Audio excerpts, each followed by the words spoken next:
আগামী বিধানসভা নির্বাচনের আগে বাংলার রাজনৈতিক মানচিত্রে যুক্ত হলো আরও একটা দল। তৃণমূল কংগ্রেস থেকে সাসপেন্ড হওয়া মুর্শিদাবাদের ভরতপুরের বিধায়ক হুমায়ুন কবির 22শে ডিসেম্বর নতুন রাজনৈতিক দলের ঘোষণা করেছেন। হুমায়ুন কবিরের নতুন দলের নাম জনতা উন্নয়ন পার্টি বা JUP। জনতার পার্টি তৈরি করার কথা একাধিকবার বলেছেন হুমায়ুন, সেই পথেই তিনি হাঁটছেন। তৃণমূল থেকে সাসপেন্ড হওয়া এই নেতার তবে বর্তমান অবস্থান কি তা জানতে হুমায়ুনকে বিধানসভায় ডেকে পাঠানো হবে বলে জানিয়েছেন অধ্যক্ষ বিমান ব্যানার্জি। মঙ্গলবার এ নিয়ে এক প্রশ্নের জবাবে অধ্যক্ষ বলেন, হুমায়ুন কবিরের বিধায়ক পদ খারিজ নিয়ে কোনো আবেদন আমার কাছে জমা পড়েনি, তবে আমি এ বিষয়ে জুডিশিয়াল নোটিশ করতে পারি। তিনি যে নতুন কোনো রাজনৈতিক দল তৈরি করছেন সেই বিষয়ে আমাদের কিছুই জানাননি।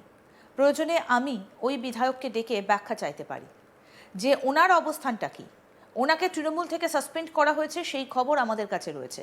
বর্তমানে ওনার অবস্থান হলো বিধানসভার একজন নির্দল সদস্য হিসেবে, কিন্তু উনি যখন একটি দল তৈরি করেছেন তখন সে বিষয়ে আমি ওর কাছে ব্যাখ্যা চাইতেই পারি।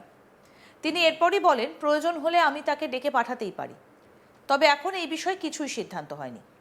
কি বলেছেন অধ্যক্ষ বিমান ব্যানার্জি শুনবো এবার। বিরোধী আইনের কোনো দরখাস্ত আমার এখানে জমা পড়েনি, তবে I can take judicial notice of it. উনি যে একটা নিজের দল তৈরি করলেন সেই সম্বন্ধে আমাদের কাছে কোনো ইন্টিমেশনও দেয়নি। প্রয়োজন পড়লে ওনাকে দেখে আমি ব্যাখ্যা চাইতে পারবো যে ওনার অবস্থানটা কী। ওনাকে তৃণমূল কংগ্রেস থেকে সাসপেন্ড করা হয়েছে এবং সেই ইনফরমেশানটা আমাদের কাছে আছে, এবং এখন বর্তমান ওর অবস্থান হলো একজন নির্দল সদস্য হিসেবে। আর উনি আবার একটা দল যখন তৈরি করেছেন, ওর অবস্থানটা কী হবে সেটার ব্যাখ্যা আমার দরকার হলে আমাকে চাইতে হতে পারে। আপনি কি ডেকে পাঠাবেন ব্যাখ্যা চাইতে গেলে পরে প্রয়োজন হলে আমি ডেকে পাঠাবো, আমি এখন সিদ্ধান্ত নেইনি। আমাদের প্রতিনিধি সুজয় ঘোষ এই বিষয়ে কি প্রতিবেদন তুলে ধরেছেন, আসুন দেখাই এবার। নতুন রাজনৈতিক দলের ঘোষণা করেছেন তৃণমূল থেকে সাসপেন্ড হওয়া নেতা হুমায়ুন কবির, এবং আমরা দেখলাম যে নতুন রাজনৈতিক দল জনতা উন্নয়ন পার্টি বলে নতুন রাজনৈতিক দলেরও আত্মপ্রকাশ করলেন হুমায়ুন কবির। এবং আমরা দেখলাম যে মুর্শিদাবাদে একটি সভা করে তিনি জনতা উন্নয়ন পার্টির বলা যেতে পারে রীতিমতো তিনি সেই পার্টির আনুষ্ঠানিক ঘোষণা করলেন। কিন্তু এখনও পর্যন্ত তিনি তৃণমূল কংগ্রেসের খাতায় কলমে তৃণমূল কংগ্রেসের বিধায়ক, কিন্তু তিনি যেহেতু এখনও খাতায় কলমে তৃণমূল কংগ্রেসের বিধায়ক, সেহেতু দলকে তৃণমূল কংগ্রেসকেও এখনও পর্যন্ত হুমায়ুন কবির স্পষ্ট করেনি যে তিনি বিধায়ক পদ থেকে ইস্তফা দেবে কি না। অন্যদিকে বিধানসভার স্পিকার বিমান বন্দ্যোপাধ্যায় তিনি এদিন সাংবাদিক বৈঠক করে বলেছেন যে এখনও পর্যন্ত হুমায়ুন কবির তিনি তৃণমূল থেকে সাময়িক সাসপেন্ড হলেও তিনি বিধানসভা স্পিকারকে এখনও পর্যন্ত লিখিতভাবে কোনো কিছু জানায়নি। সেক্ষেত্রে স্পিকার বিমান বন্দ্যোপাধ্যায় বলেছে এটা হতে পারে তাকে তলব করা হতে পারে, তাকে ডাকা হতে পারে, তাকে ডেকে তার এই মুহূর্তে বর্তমান কি অবস্থা সেটা বিমান বন্দ্যোপাধ্যায় স্পিকার হিসাবে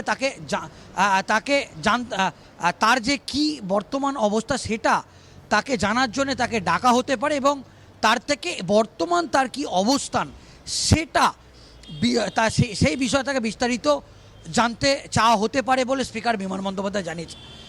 অন্যদিকে সংবাদ মাধ্যমের পক্ষ থেকে স্পিকার বিমান বন্দ্যোপাধ্যায়কে প্রশ্ন করা হয়েছিল যে তাহলে কি হুমায়ুন কবিরের বিধায়ক পদটা খারিজ হতে পারে, যদিও সেই ব্যাপারে স্পিকার এখনও পর্যন্ত স্পষ্ট করেনি।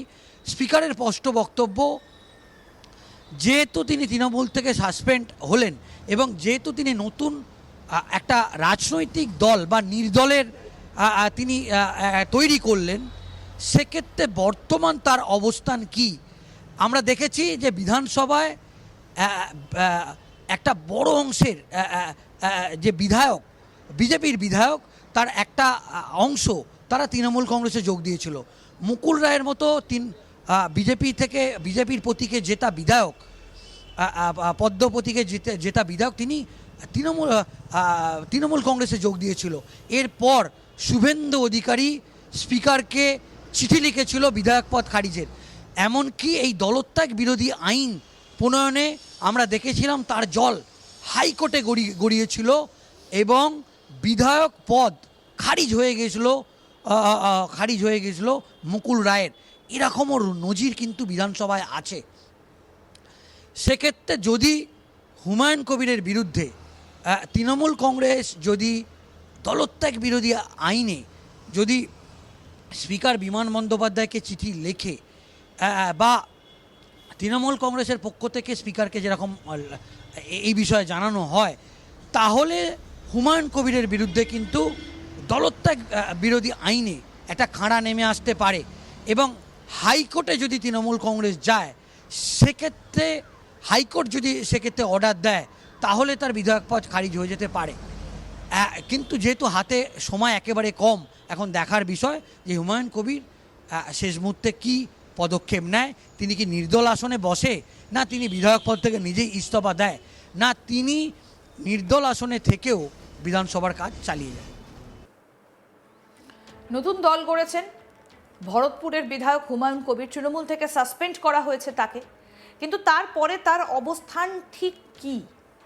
আগামী বিধানসভা নির্বাচনের আগে বাংলার রাজনৈতিক মানচিত্রে যুক্ত হচ্ছে আরও একটা রাজনৈতিক দল। যুক্ত হলো তৃণমূল কংগ্রেস থেকে সাসপেন্ড হওয়া মুর্শিদাবাদের ভরতপুরের বিধায়ক হুমায়ুন কবির। 22শে ডিসেম্বর নতুন রাজনৈতিক দলের ঘোষণা করেছেন। হুমায়ুন কবিরের নতুন দলের নাম জনতা উন্নয়ন পার্টি বা জেইউপি। জনতার পার্টি তৈরি করার কথা একাধিকবার বলেছেন হুমায়ুন, সেই পথেই তিনি হাঁটলেন।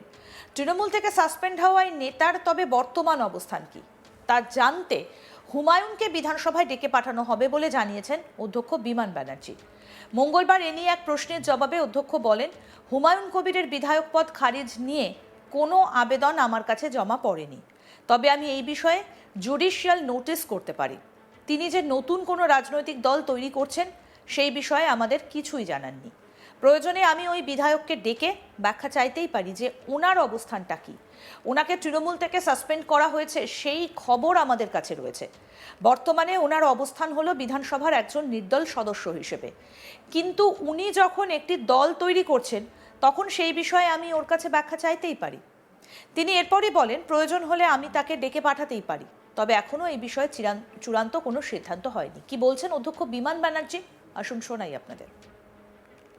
দলত্যাগ বিরোধী আইনের কোনো দরখাস্ত আমার এখানে জমা পড়েনি, তবে I can take judicial notice of it. উনি যে একটা নিজের দল তৈরি করলেন সেই সম্বন্ধে আমাদের কাছে কোনো ইন্টিমেশনও দেয়নি। প্রয়োজন পড়লে ওনাকে দেখে আমি ব্যাখ্যা চাইতে পারবো যে ওনার অবস্থানটা কী।